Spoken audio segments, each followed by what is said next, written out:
Hallelujah, hallelujah. Yahweh, we worship you. Hallelujah, hallelujah. Yahweh, we worship you.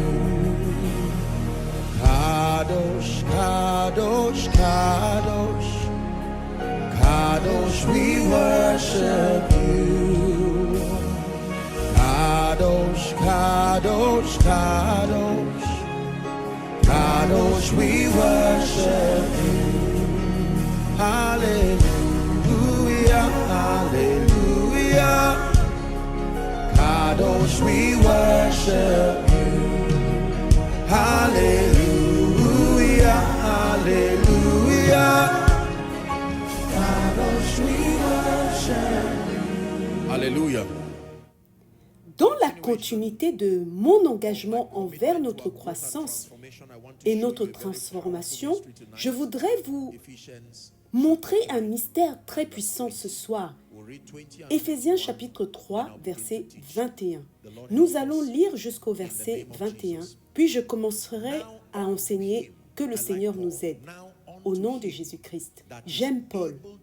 Or, à celui qui peut faire par la puissance qui agit en nous, infiniment, au-delà de tout ce que nous demandons ou pensons, à lui soit la gloire dans l'Église et en Jésus-Christ dans toutes les générations, au siècle des siècles. Amen. Hallelujah. That this hymn has ability. Celui a la capacité de faire abondamment au-delà de ce que nous demandons ou pensons. Et il est écrit que cela se produit selon la puissance qui agit en nous. Donc, nous allons étudier quelque chose ici, selon la grâce que Dieu va nous accorder. Êtes-vous prêts à apprendre? Premièrement, le message central dans les versets 20 et 21 du chapitre 3 d'Éphésiens, d'un point de vue doctrinal, le message central est la glorification de Jésus. Il est écrit « À lui soit la gloire ». Le message central au verset 20 et 21 ne concerne pas la puissance. Ce n'est pas une question de capacité. Mais il essaye de donner la gloire à Dieu. À lui soit la gloire dans l'Église par Christ. Donc il dit ici qu'il y a une dimension de la gloire qu'il exige de l'Église. Et Paul dit ici que à lui soit la gloire. Que cette gloire qui lui est due vienne de l'Église. Je prie pour que notre génération réponde à cette prière, que la gloire soit rendue au Seigneur de la part de l'Église par Jésus-Christ, à travers tous les âges. Si vous y croyez, dites Amen.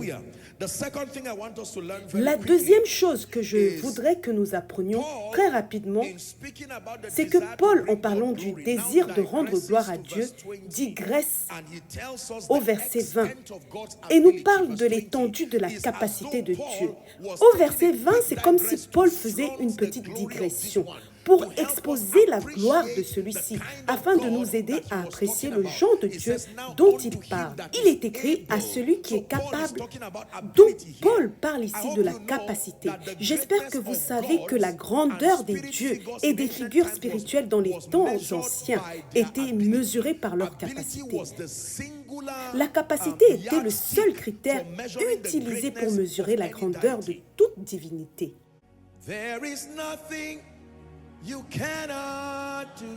Il n'y a rien que tu ne puisses faire. Il n'y a aucune chaîne que tu ne puisses briser. Si tu l'as dit, alors tu le feras. Tu as un historique de fidélité à ta parole. Et tu n'es pas prêt d'arrêter maintenant. Écoutez, laissez-moi m'arrêter un moment et défier quelqu'un. Ne t'habitue pas trop à ta douleur. Dieu est plus grand. Ne t'habitue pas trop à la défaite ou à la frustration. Dieu est plus grand. Ne t'habitue pas trop à ta condition. La douleur peut te pousser à un point où tu construis une théologie juste pour te rendre confortable. Et tu te dis, tu sais quoi, j'ai épuisé toutes mes options, mais une chose est sûre, c'est que Dieu est puissant. Pourtant, ton esprit, à cause de la douleur, peut rejeter certaines dimensions de la puissance de Dieu. Le jour où tu entends un homme de Dieu dire, au nom de Jésus, que des portes s'ouvrent ou autre chose, ton cœur commence à sélectionner ce à quoi tu dois dire Amen. Même si ta bouche dit Amen à tout. Mais dans le domaine spirituel, tu es littéralement en train de choisir quelques réalités à travers le filtre de ta compréhension de Dieu. Dieu est puissant, il est vraiment. Lis ta Bible et vois la démonstration de sa puissance. Je prie et je ne sais pas, mais c'est une requête personnelle. Que Dieu fasse l'une de ces choses qu'il a faites dans la Bible à notre époque. Juste une manifestation spectaculaire qui puisse nous suffire, à laquelle nous pourrions nous accrocher pour porter notre foi à un point de maturité où nous pourrons faire confiance à Dieu. Puis-je vous pousser à crier pendant 1 minute, Père, que ma vie manifeste ta puissance. Que ma vie manifeste ta puissance. Ta puissance, pas seulement crier et tomber sous l'onction du Saint-Esprit. Que la manifestation authentique de la vie de Dieu soit libérée à travers moi, afin d'amener beaucoup au salut. Vous êtes un émetteur des bénéfices, des avantages qui sont dans Dieu. Le pardon, la guérison, la délivrance, l'honneur, la prospérité à travers votre vie. Prenez 1 minute pour prier.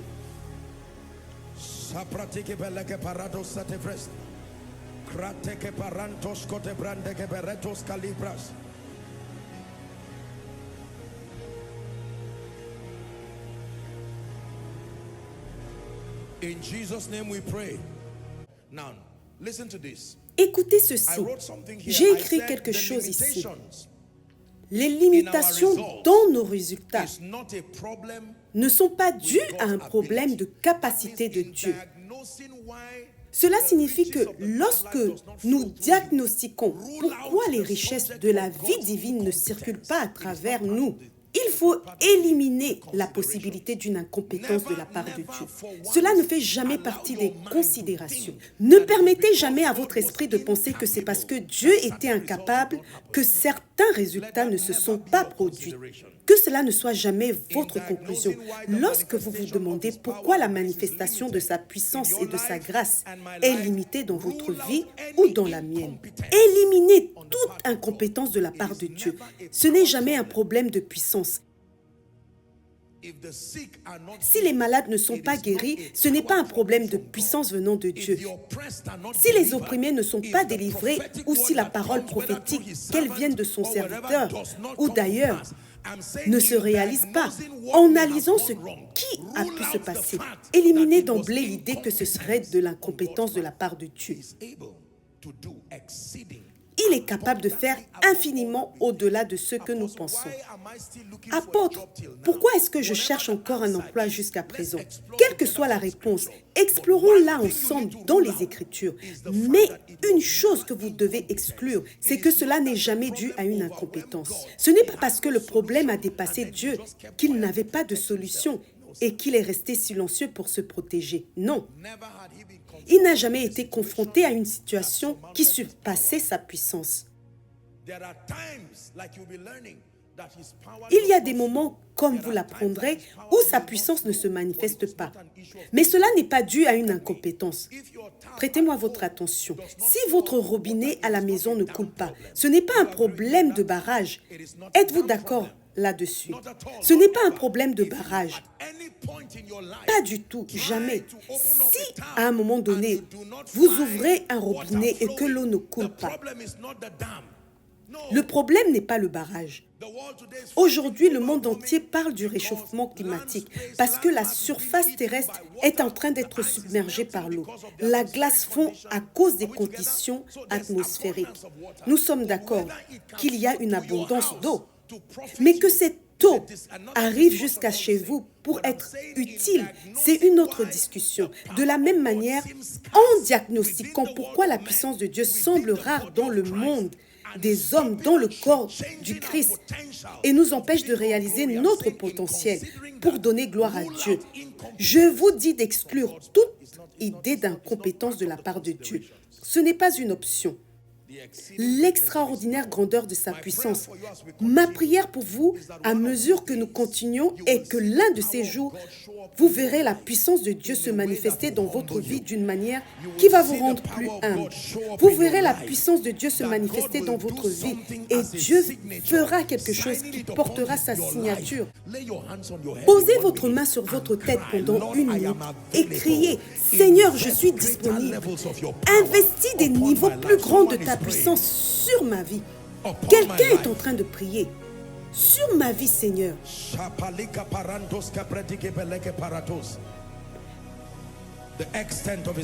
L'étendue de sa capacité est immense. Il est capable de faire infiniment au-delà de tout ce que nous demandons ou pensons.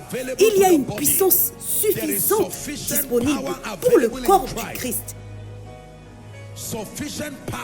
Une puissance suffisante pour rendre témoignage au nom du Seigneur.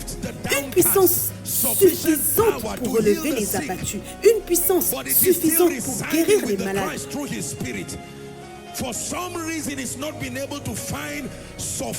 Mais pour une raison quelconque, cette puissance réside encore avec le Christ à travers son esprit, sans avoir trouvé une expression suffisante dans notre monde.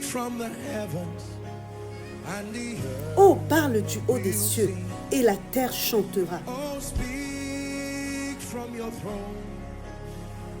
Parle depuis ton trône, et j'entendrai depuis la terre.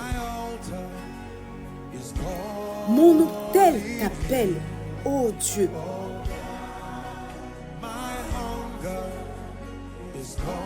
Ma faim t'appelle, ô Dieu.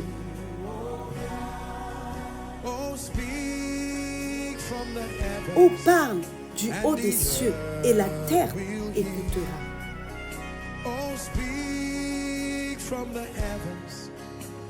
Parle du haut des cieux, et j'entendrai depuis la terre. Mon autel t'appelle, ô Dieu.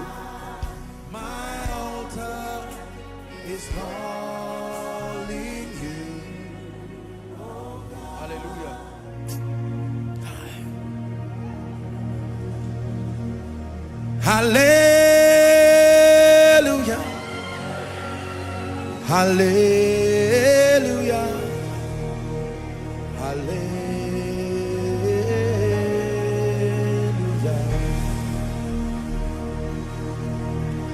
Hallelujah. Hallelujah.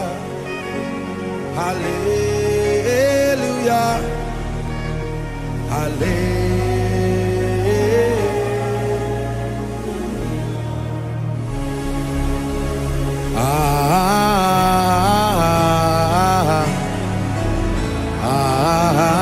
Adonai.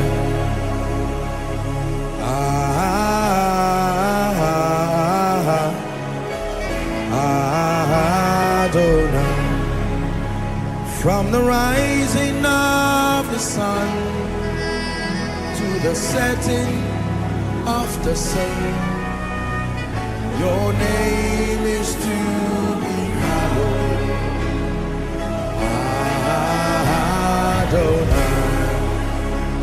Hallelujah. Let me give you number 3.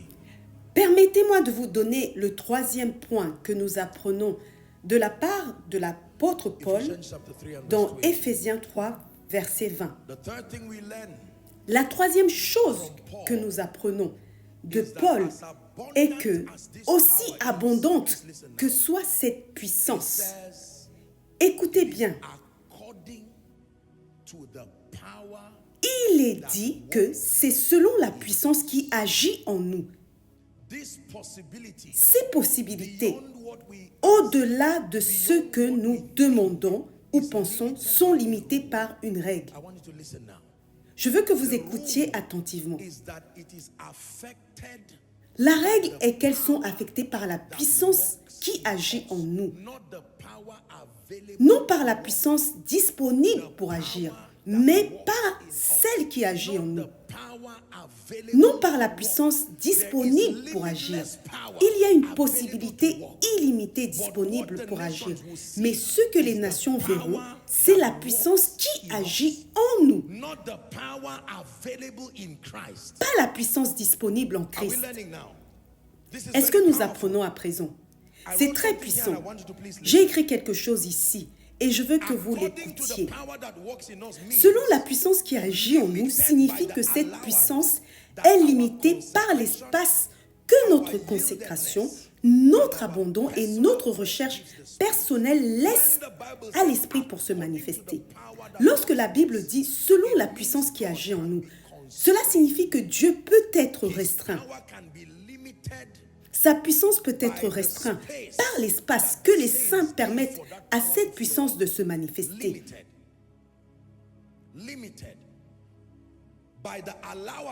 Limité par l'espace que notre consécration laisse, par l'espace que notre abandon permet, par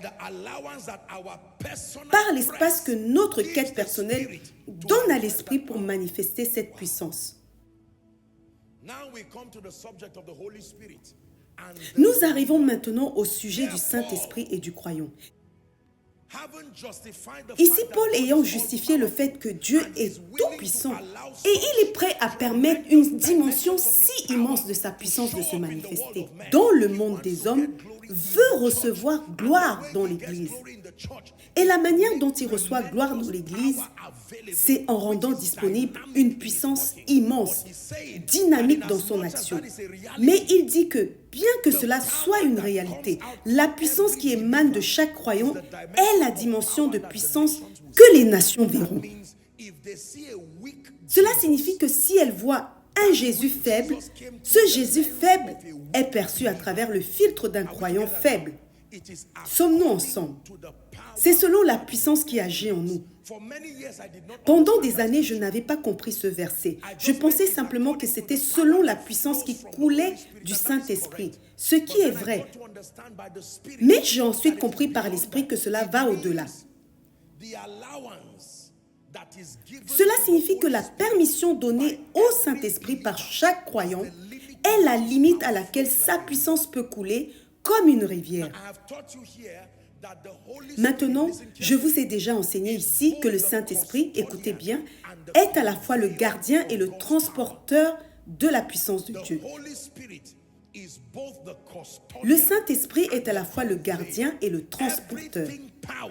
Toute puissance est incluse dans son office.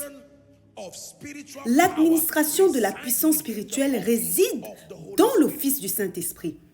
Il est impossible de discuter de la question de la puissance sans impliquer la personne, l'office et le ministère du Saint-Esprit. Acte 10, verset 38. Comment Dieu a oint? Le mot était oint. Il a dû être oint du Saint-Esprit et de puissance. Il allait de lieu en lieu, faisant du bien et guérissant tout ce qui était opprimé par le diable.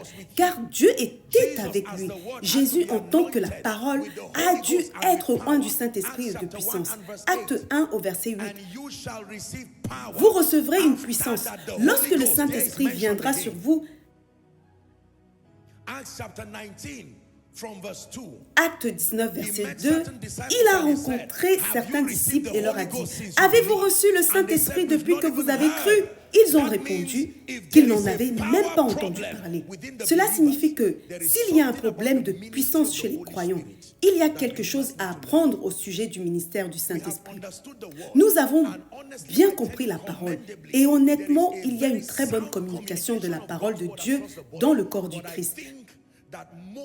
Mais je pense que beaucoup n'ont pas encore pleinement apprécié la personne et le ministère du Saint-Esprit. Je suis personnellement convaincu que c'est l'un des maillons manquants. Nous n'avons pas intégré une connaissance approfondie de la personne et du ministère du Saint-Esprit. Nous comprenons les principes, rien de mal à cela. Nous comprenons les mystères, rien de mal à cela. Mais nous n'avons pas engagé la personne et l'office du Saint-Esprit pour rendre une puissance immense disponible à travers nous. Aucun de ces hommes et femmes de Dieu en particulier dans l'histoire moderne qui ont été puissamment utilisés par Dieu n'étaient éloignés de la parole. Mais ils vous diront tous qu'ils avaient une profonde communion avec le Saint-Esprit. Je ne connais personne qui marche dans la puissance authentique, à quelque niveau que ce soit, qui n'ait pas cultivé une riche communion avec le Saint-Esprit. Sommes-nous ensemble? Le Saint-Esprit est à la fois le transporteur, le gardien et même l'administrateur de la puissance de Dieu. Romains 8, verset 2. J'aime beaucoup comment le Saint-Esprit est appelé ici. Esprit de vie. Répétez après moi, l'esprit de vie. Il n'est pas seulement appelé le consolateur, l'avocat, le paraclet, comme nous l'appelons. Il est appelé ici l'esprit de vie. Et il y a une opération qui le met en mouvement dans la vie du croyant, appelée la loi de l'esprit de vie. Une opération qui libère le plein potentiel de l'esprit de vie et qui peut apporter la liberté et la libération aux hommes. Permettez-moi de vous dire ceci. Je dois beaucoup pour les événements qui se passent dans ma vie et dans ce ministère aujourd'hui au ministère du Saint-Esprit. Je ne néglige pas la parole de Dieu. Ce ministère s'appelle Koinonia pour une raison précise. Il est écrit que la grâce de notre Seigneur Jésus-Christ, l'amour de Dieu et la communion, la participation, c'est-à-dire le partage ensemble du Saint-Esprit, soit avec vous pour toujours. Beaucoup de croyants ne sont pas encore entrés dans une communion riche avec le Saint-Esprit. Le Saint-Esprit, laissez-moi le répéter une dernière fois, est le gardien, le transporteur et même l'administrateur de la puissance de Dieu. S'il y a une rareté de la puissance qui coule à travers vous, en diagnostiquant le problème, vous devez examiner votre relation avec le Saint-Esprit, puis évaluer votre abandon. Laissez-moi vous dire ceci très rapidement. En ce qui concerne le ministère de la vie et de la puissance, le Saint-Esprit est comparé à une rivière. Jésus a commencé à parler et a fait une déclaration très profonde. Il a dit, le dernier jour de la fête, si quelqu'un a soif, qu'il vienne à moi et qu'il boive. Puis il a dit, celui qui croit en moi, des fleuves d'eau vive couleront de son sein. Écoutez-moi bien. Je sais que vous chantez cela, mais écoutez, car beaucoup de personnes qui chantent ce chant ne savent honnêtement pas ce qu'elles chantent. Elles aiment juste le chant et croient que c'est vrai. Mais il est écrit que des fleuves d'eau vive couleront de votre sein. Je pense que cela se trouve dans Jean 7 au verset 39. Cherchez cela pour moi, s'il vous plaît. Verset 39 dit ensuite ceci. Il disait cela de l'esprit que devaient recevoir ceux qui croiraient en lui. Donc, cette rivière dont il parle fait référence au ministère vivifiant du Saint-Esprit qui coule à travers les saints. Et il la compare à une rivière. Si vous savez quelque chose sur une rivière, elle n'est pas statique. Une fois, on nous faisait faire une visite aux États-Unis, une visite historique, et on nous montrait une rivière particulière qui coulait. Elle semblait être une petite rivière, mais elle se jetait dans la mer. On racontait beaucoup d'histoires à son sujet, disant qu'elle avait même servi à générer de l'électricité à cette époque, dans l'histoire naissante de l'Amérique. J'étais intriguée par le fait que ce que l'on pourrait appeler une petite rivière pouvait, lorsqu'il pleuvait abondamment, remplir un espace immense. La Bible dit « de mon sein couleront des fleuves d'eau vive ». Cela ne signifie pas littéralement votre ventre, votre sein, car il n'y a rien dans votre estomac pour le Saint-Esprit. C'est juste votre système digestif. Lorsque Jésus dit « de votre sein », c'est une expression prophétique. Cela signifie de votre être intérieur, de votre esprit. Alors d'où cela coule-t-il? Il n'a jamais dit que cela coulait du trône. Lorsque vous lisez l'Apocalypse, vous verrez qu'il y a une rivière qui coule du trône, n'est-ce pas? Et cette rivière apporte la guérison. La Bible dit qu'elle coule vers des arbres et que les feuilles servent à la guérison des nations. À présent, Jésus parle ici et dit que de votre sein couleront des fleuves d'eau vive. Et lorsque vous recevez l'Esprit, quelque chose se produit et de votre sein couleront des fleuves d'eau vive. La question est la suivante. Vers où cela coule-t-il? Cela coule dans la similitude de la rivière qui coule du trône. Parce qu'un trône a été établi en vous, où Jésus-Christ est Seigneur. Il y a un parallèle avec ce que Jean a vu sur le trône. Une rivière en est sortie et a apporté la vie, la guérison.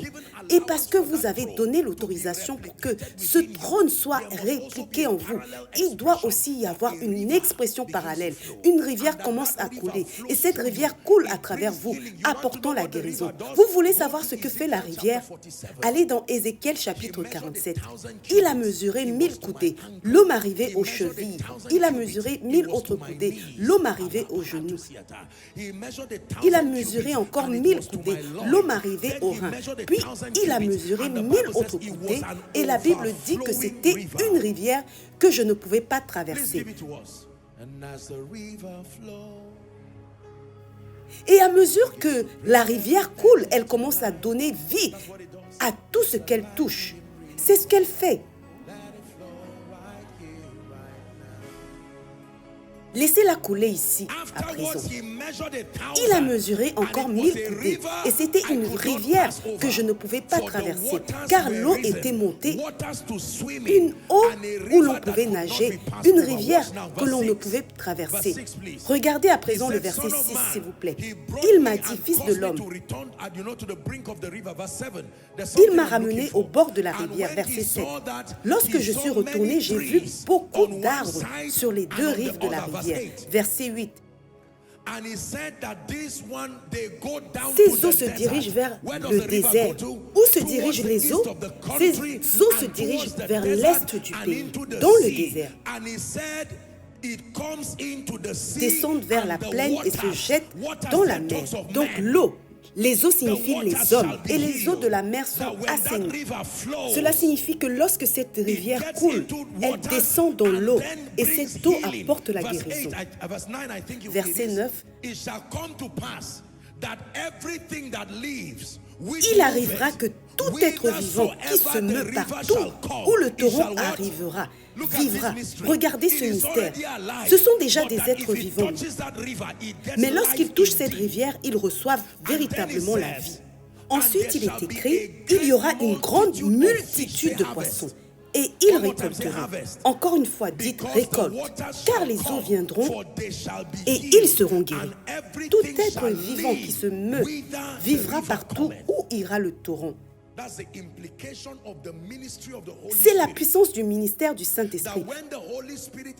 Lorsque le Saint-Esprit est autorisé à s'exprimer dans une personne, il y a deux façons par lesquelles le Saint-Esprit rend un vaisseau, un instrument digne de devenir un conduit de puissance. Premièrement, cela s'appelle le renouvellement. C'est une œuvre intérieure de l'Esprit. Ainsi, lorsque le Saint-Esprit vient, il ne vient pas seulement pour vous donner de la puissance. Le but est de vous donner de la puissance, mais cela ne commence pas par là.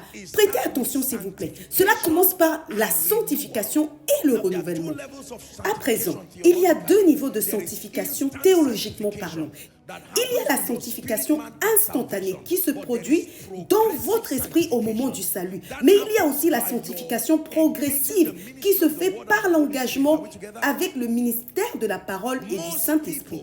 Sommes-nous d'accord? La plupart des gens pensent que lorsque le Saint-Esprit vient, sa mission suivante est de produire de la puissance. C'est la raison pour laquelle le Saint-Esprit peut à peine trouver une expression à travers eux.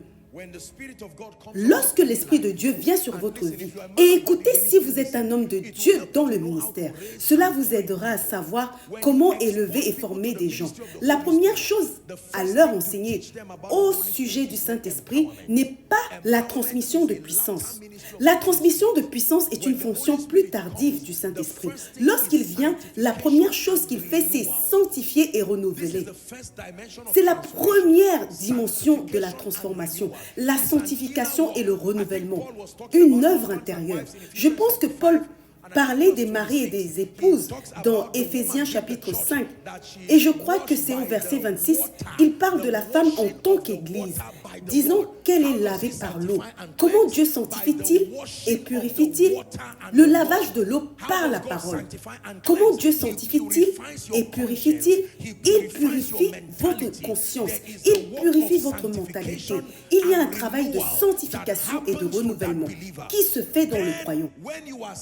Une fois que vous êtes sanctifié et renouvelé, le prochain niveau de transformation est appelé l'illumination. Vous pouvez être sanctifié et renouvelé sans être éclairé. Donc, il y a deux phases dans la transformation. L'une s'appelle le renouvellement. La sanctification qui produit le renouvellement, celle-ci ne vous donne pas une nouvelle information, mais détruit le vieil homme et tout le logiciel qui permet à ce vieil homme de porter du fruit dans votre vie. Mais une fois que ce produit de nettoyage est terminé, il va alors commencer à vous montrer les voies de l'esprit. C'est ce que l'on appelle l'illumination. Paul a prié cette prière dans Éphésiens chapitre 1 au verset 15 et au verset 19. Que les yeux de votre compréhension soient éclairés.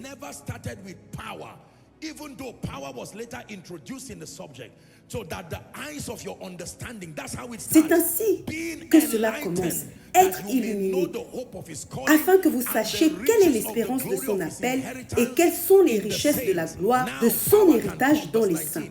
À présent, la puissance peut venir au verset 19.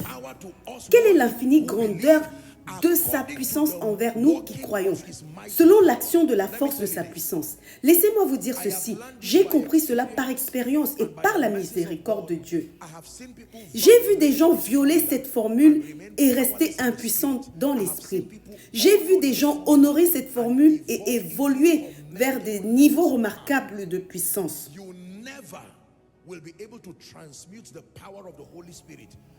Vous ne pouvez jamais transmettre la puissance du Saint-Esprit au-delà du niveau d'alignement et de disponibilité que vous lui donnez en tant que canal. Cela signifie que si vous donnez au Saint-Esprit peu de place, c'est ainsi que peu de puissance coulera à travers vous. Les possibilités qui devraient être produites dans votre vie à cause de l'abondance de la puissance ne se réalisent jamais. La raison en est qu'il y a tellement que le Saint-Esprit veut faire passer à travers vous en tant que canal, mais votre manque d'alignement, votre manque de sanctification, de renouvellement et d'illumination ne lui permet pas de manifester cette puissance. C'est la vérité. La différence entre ma version d'hier et celle d'aujourd'hui n'est pas nécessairement ma taille, ma voix ou ma plateforme. C'est le niveau d'abandon qui a permis au Saint-Esprit de faire une œuvre intérieure. Sommes-nous ensemble? Laissez-moi vous dire une chose. Cette œuvre intérieure prend du temps. Ce n'est pas quelque chose qui se fait en une semaine. L'œuvre intérieure est semblable à l'assainissement d'un drainage. L'assainissement d'un drainage. Avez-vous déjà vu des personnes essayer de nettoyer un drainage qui bloque l'écoulement de l'eau? Un jour, je me rendais à une visite. Je ne me souviens plus du département. Il pleuvait abondamment.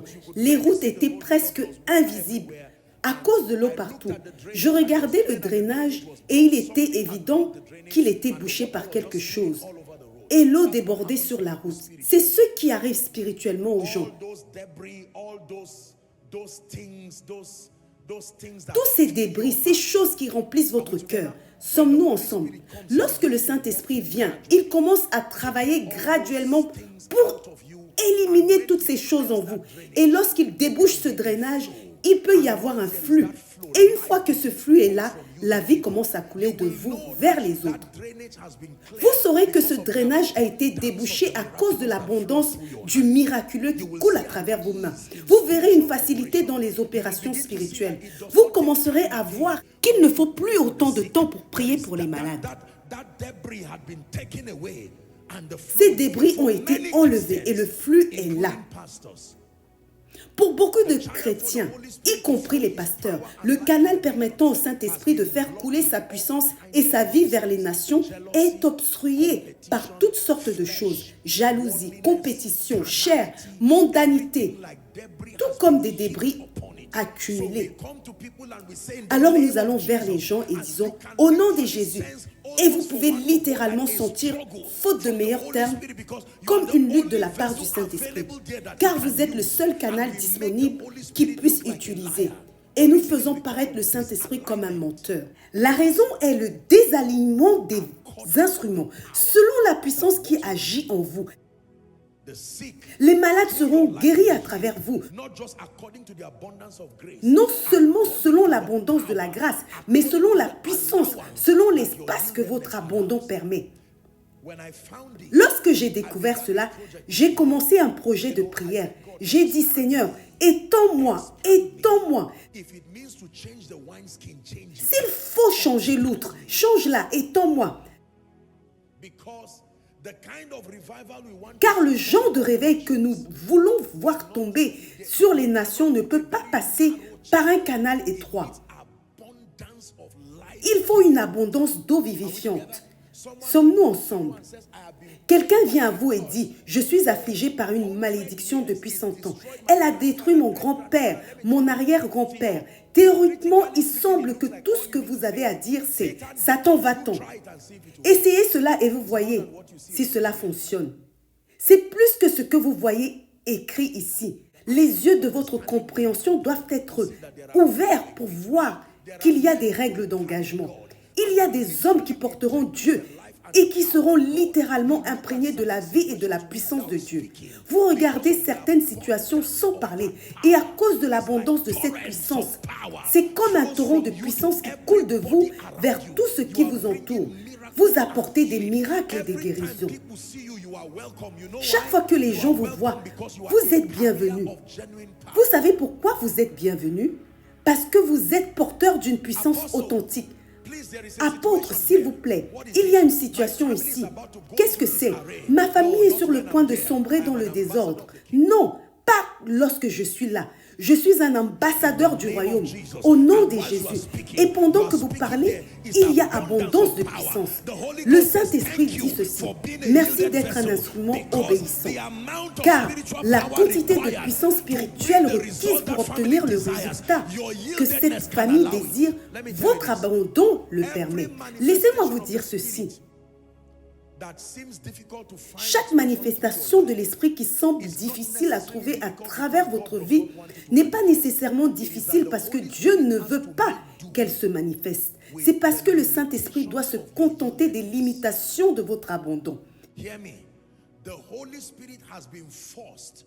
Écoutez-moi, le Saint-Esprit a été forcé dans de nombreuses vies et dans de nombreuses églises de se contenter du niveau d'abandon.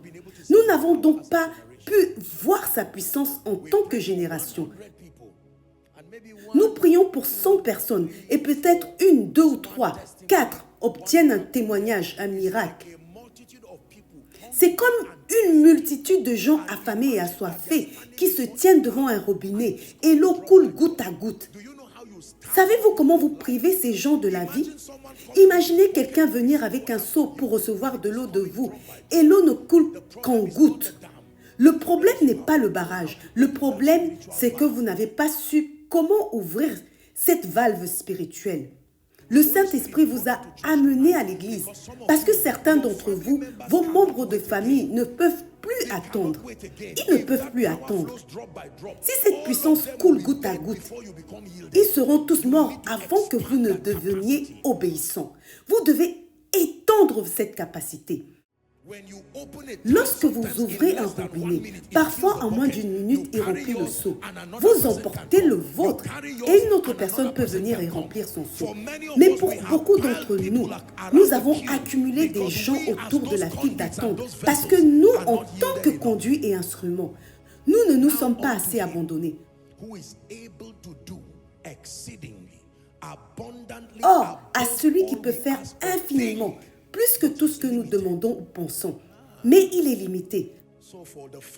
Alors pour cette famille qui mendie du pain, sans voir la main de Dieu, pour cette personne malade à l'hôpital,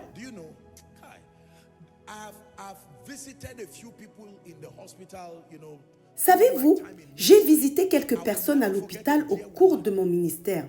Je n'oublierai jamais cette chère maman. Nous sommes arrivés à l'hôpital à cette époque et elle confessait la parole, confessait la parole. Elle disait à ses enfants, faites-moi écouter des Écritures. Elle venait du milieu de la parole de foi. Cette femme continuait de confesser les Écritures et pourtant, elle ne s'est jamais rétablie jusqu'à ce qu'elle meure. Lorsqu'elle est morte, cela m'a dérangée. Ce n'était pas la mort en elle-même, mais le fait que, honnêtement, si je n'étais pas né chrétien, j'aurais posé beaucoup de questions. Vous ne pouvez pas simplement balayer cela du revers de la main et le mettre sous le tapis.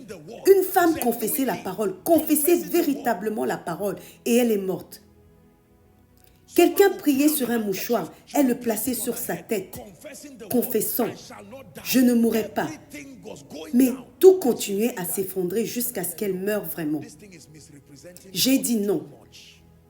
Cela représente trop mal Dieu. Maintenant, je connais la réponse. La réponse est dans mon sermon ce soir. Selon la puissance, la différence entre Joshua Selman et T.L. Osborne n'est pas Jésus-Christ.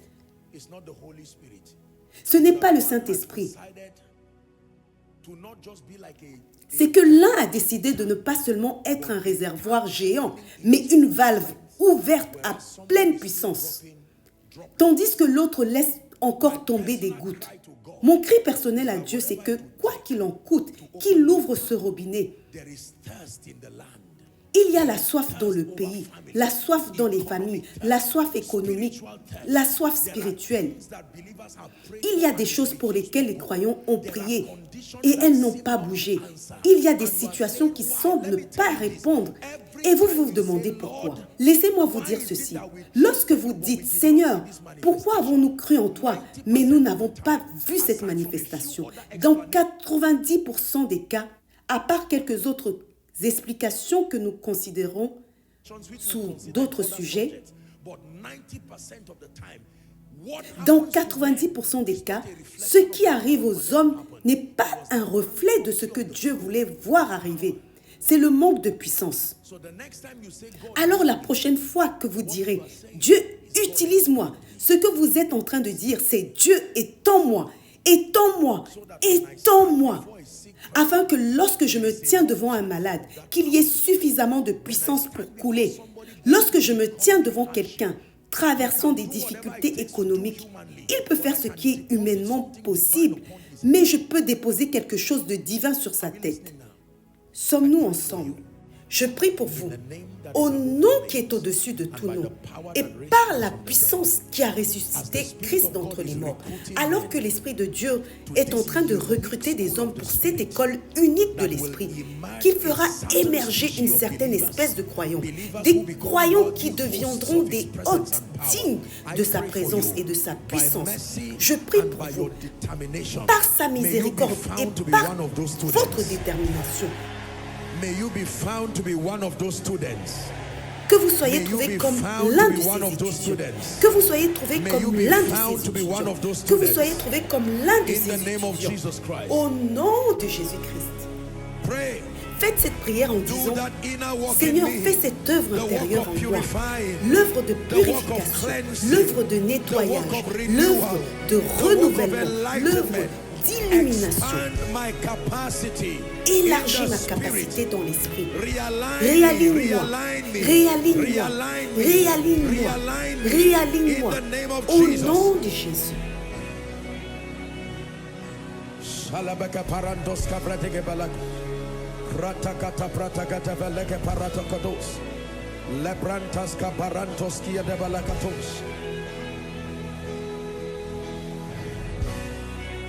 In the name of Jesus.